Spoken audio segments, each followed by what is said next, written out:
बच्चों, कल हमने बंटी का पेट दर्द पाठ के आधे विवरण को देखा।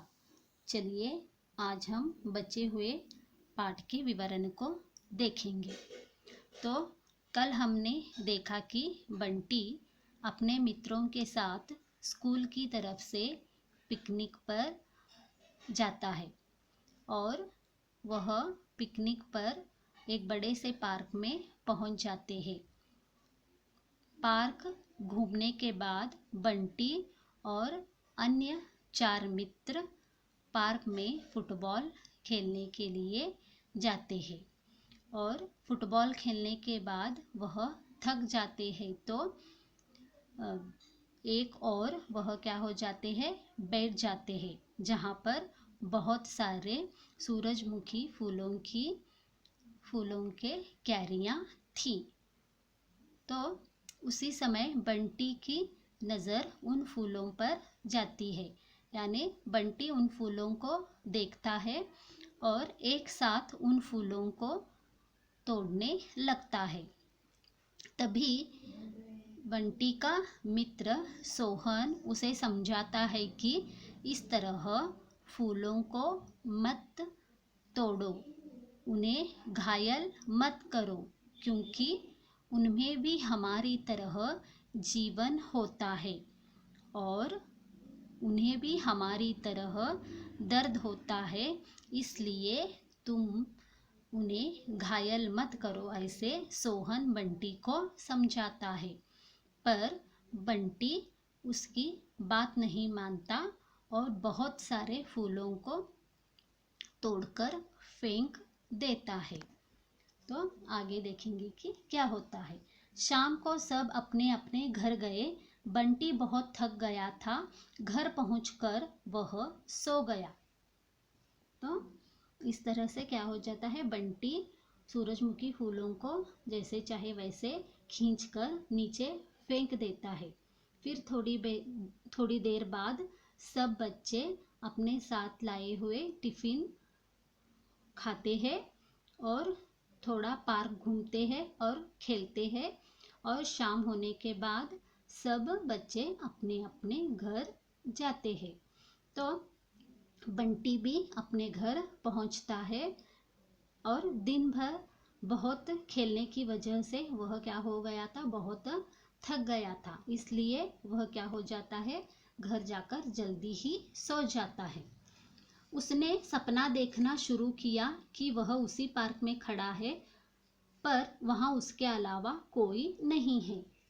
तो जैसे ही बंटी को नींद लगती है तो बंटी क्या करता है, सपना देखना शुरू कर देता है और वह सपने में क्या देखता है कि वह उसी पार्क यानी सुबह जिस पार्क में बंटी पिकनिक के लिए गया था, उसी पार्क में बंटी खड़ा है, पर वह अकेला है, उसके साथी उसके मित्र उसके साथ नहीं है। तो वह सपने में देखता है, वह एक फूल को तोड़ने के लिए हाथ बढ़ाता है, पर तभी उसे पैरों में चुभन महसूस होती है। तो जिस तरह से सुबह उसने सूरजमुखी फूलों को तोड़ा था, वैसे ही नींद में भी, सपने में भी वह क्या करता है कि फूलों को तोड़ने के लिए अपना हाथ बढ़ाता है, मतलब हाथ आगे करता है, तभी उसे क्या होती है, चुभन महसूस होती है। महसूस यानी फीलिंग, एक फीलिंग आती है कि उसे पैरों को कोई क्या कर रहा है, पिंच कर रहा है, ऐसे उसे क्या होता है, फील होता है। तो उसने अपने पैरों के पास गुलाब का पौधा देखता है जो अपने कांटों को उसके पैरों में चुभो रहा था। जैसे ही उसे महसूस होता है, फील होता है कि कोई उसे पैरों को ऐसे पिंच कर रहा है, तो वो नीचे देखता है, तो नीचे पैरों में उसे क्या दिखता है, एक गुलाब का पौधा दिखता है। तो वो गुलाब का पौधा क्या कर रहा था, गुलाब के पौधों को कांटे रहते हैं, आप सभी को पता है, तो वह कांटे क्या कर रहे थे, बंटी के पाँव को ऐसे चुभो रहे थे, मतलब पिंच कर रहे थे। बंटी के पैर से खून निकलने लगा। तो कांटे उसे चुभो रहे थे, उसकी वजह से बंटी के पैर से क्या निकल रहा था, खून निकलने लगा था। तभी कहीं से एक नारियल उसके सिर पर गिरा और वह चकराकर गिर पड़ा। जैसे ही वह नीचे अपने पैरों को देखने लगा था तो गार्डन में, पार्क में जो अन्य पेड़ पौधे थे उनमें से नारियल का पेड़ क्या करता है, अपने जो नारियल रहते हैं वह बंटी के सिर पर जोर से फेंक देता है। तो फेंकने के बाद बंटी को वह नारियल सिर के ऊपर लगता है तो वह ऐसे चकरा कर यानी ऐसे घूम घूम कर क्या हो जाता है, नीचे गिर जाता है। नीचे रेंगती हुई लताओं ने उसके पैरों, हाथों और शरीर को जकड़ लिया। जैसे ही वह नीचे गिरता है तो मैंने बताया कि पार्क में और छोटे छोटे पेड़ पौधे थे, उनमें से कुछ लताएं यानी क्लाइंबर, तो कन्नड़ में उसे क्या कहते हैं, बल्ली। तो जिस तरह से रस्सी से पैरों को और हाथों को बांधते हैं, उसी तरह से वह लताएं मतलब बेल भी क्या कर रही थी, बंटी के शरीर को मतलब पैर और हाथों को जोर से क्या किया था, उन्होंने जकड़ लिया था, कसकर ऐसे बांध लिया था। डालिया फूल का पौधा अपने पत्तों से उसे मारने लगा। तो लताएं उसके पैरों को, हाथों को, पूरे शरीर को क्या करते हैं, कसकर बांधते हैं कि वह उठ न सके। इसी बीच डालिया फूल, जो डालिया फ्लावर रहता है, वह क्या करता है, अपने पत्तों से जोर जोर से बंटी को मारने लगता है। गुलाब अपने कांटे चुभाने लगा और दूर खड़ा नारियल का पेड़ अपने नारियल फेंक फेंक कर उसे मारने लगा।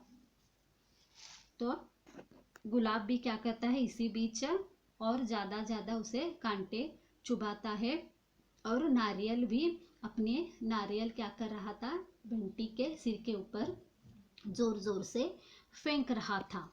सब कह रहे थे, मारो इस लड़के को, मारो, इसने आज हमारे बहुत सारे साथियों को घायल किया है। तो पार्क में और भी जो पेड़ पौधे थे तो बंटी को देखकर क्या कह रहे थे, मारो इसे, बहुत मारो। और इसने क्या किया है, सुबह बंटी ने क्या किया था, सूरजमुखी फूलों को, पौधों को क्या किया था, खींचा था, नोचा था, उन्हें घायल कर दिया था। तो इसलिए पेड़ पौधे बोल रहे हैं कि इसने हमारे मित्रों को, साथी मतलब मित्रों को सुबह बहुत ही घायल किया है, उन्हें बहुत दर्द दिया है, अभी इसे मत छोड़ो, इसे बहुत मारो, ऐसे सब पेड़ पौधे कह रहे थे।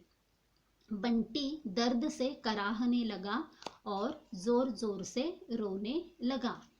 तो सब पेड़ पौधे उसे मार रहे थे, उसे भी क्या हो रहा था, बंटी को दर्द हो रहा था। तो वो दर्द से क्या करता है, कराहना, जिस तरह से हमें चोट लगती है तो हमारे मुंह से आह आह ऐसे आवाज आती है, तो वो भी क्या करने लगा था, ऐसे आवाज कराहने लगा था और जोर जोर से क्या करने लगा था, रोने लगा था। मैं कभी भी पौधों को नहीं तोड़ूंगा, मैं नए नए पौधे लगाऊंगा, मुझे छोड़ दो, मत मारो। तो ऐसे जोर जोर से उसे दर्द होने के बाद बंटी को क्या हो जाता है, अपने गलती का पछतावा हो जाता है। तो वह क्या करता है, एक उन पेड़ पौधों से क्या करता है, प्रतिज्ञा लेता है। प्रतिज्ञा यानी वचन, प्रॉमिस करता है कि मुझे तुम क्या करो, छोड़ दो, मुझे मत मारो, मैं क्या करूँगा, मैं कभी भी पौधों को नहीं तोड़ूंगा। जैसे सूरजमुखी के पौधों को मैंने तोड़ा था, वैसे आगे किसी भी पौधों को मैं क्या नहीं करूँगा, तोड़ूंगा नहीं, बल्कि क्या करूँगा, उसके बदले में नए नए पौधे, प्लांट्स में लगाऊंगा। ऐसे वह बंटी क्या करता है, अन्य पेड़ पौधों से प्रतिज्ञा करता है। अभी मुझे छोड़ दो, मत मारो, ऐसे वह उनसे क्या करता है, विनती और माफ़ी मांगता है। बंटी ने नींद में बड़बड़ाने लगा। उसकी माँ ने उसे जगाया और वह अपनी माँ से लिपट गया। तो वह सभी क्या हो रहा था, सपने में देख रहा था। तो सपने में देखता है, पर नींद में वैसे ही वो क्या कर रहा था, जिस तरह से सपने में बड़बड़ा रहा था वैसे ही नींद में भी वो क्या करता है, बड़बड़ाने लगता है। तभी बंटी की माँ क्या हो जाती है, जाग जाती है और वह बंटी के पास चली जाती है। और जैसे ही बंटी अपनी माँ को देखता है तो वह क्या हो जाता है, अपनी माँ से लिपट जाता है।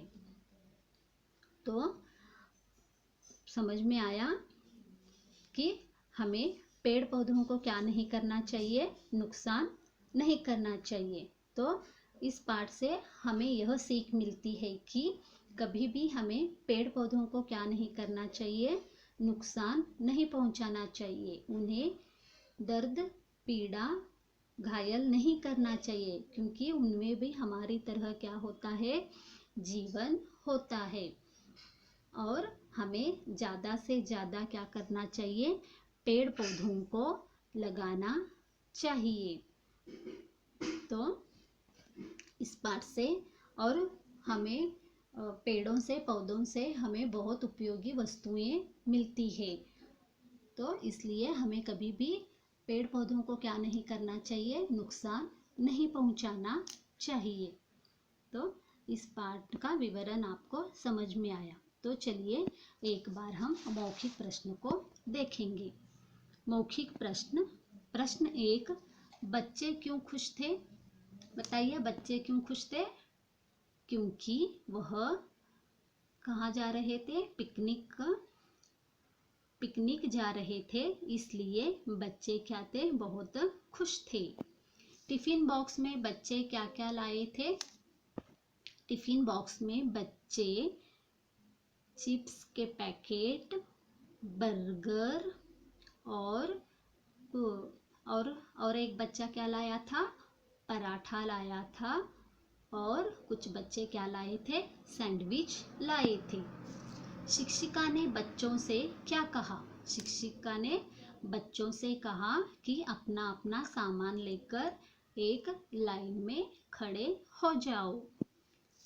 बच्चे लाइन लगाकर कहाँ गए? बच्चे लाइन लगाकर बस में चढ़कर बैठ गए। तो ये हो गए मौखिक प्रश्न। तो हमें क्या करना है, मौखिक प्रश्न और लिखित प्रश्नों को हमारे नोटबुक में लिखना है। तो यहाँ पर किसने किसे कहा, तो हम एक बार इसे भी देखेंगे। तुम पौधों को घायल कर रहे हो। तो यहाँ पर क्या लिखना है, यह वाक्य किसने किसे कहा है, हमें यह लिखना है। और यह वाक्य किस पाठ से लिया गया है, यह हमें लिखना है। तो यहाँ पर फर्स्ट वन क्या है, तुम पौधों को घायल कर रहे हो। तो बताओ ये वाक्य किसने कहा है? तो हमें ऐसे लिखना है, प्रस्तुत वाक्य को बंटी की प्रतिज्ञा पाठ से लिया गया है और इसे सोहन ने बंटी से कहा है।